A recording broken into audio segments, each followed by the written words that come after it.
you brought up the topic of mega historical events.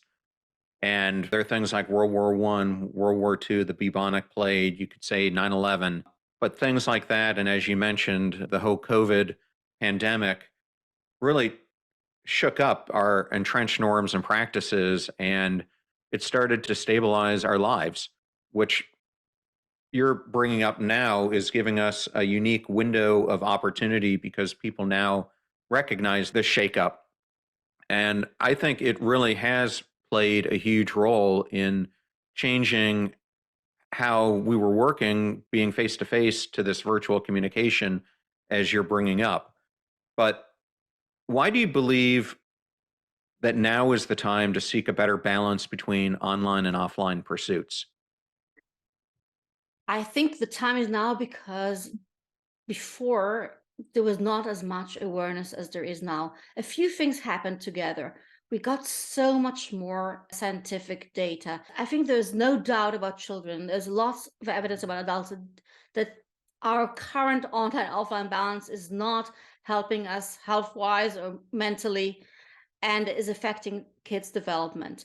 So you have the data. At the same time, you have the evidence from the whistleblowers, from Francis Hogan, from Facebook, from Tristan Harris. Lots of people connected the way the technology is designed to why we're spending so much time online. And then you have the third thing, you have the pandemic, which made people aware of how they might not want to live. So I think that we've woken up and we have all the parts. I think some things have to happen here. I think there has to be some proclamations by medical association or government organizations about closing these science wars, because yes, of course, you don't want to regulate too early. You wait until you have enough evidence, but also you don't want to miss your chance, because a window can close again and a generation of children may not have another chance to develop differently. So I think that now is the time, and I think there are lots of people who are already acting. It's very easy not to notice because the pieces are very different, but you have parents suing class actions. They're suing social networks for addicting their kids, for causing them mental damage. You have them suing game makers. You have schools now suing social networks for the costs that they're paying for the kids' mental health because of that social networks are addicting them.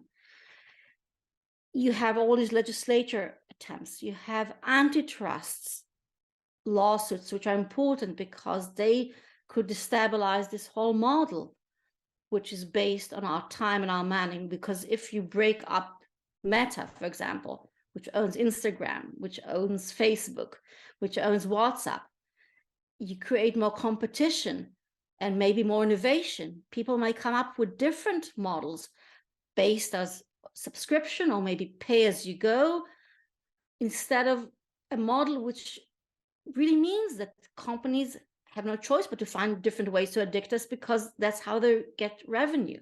I think it's important to know that the moment is already started, there's already movement out there. And I do believe it's just going to grow.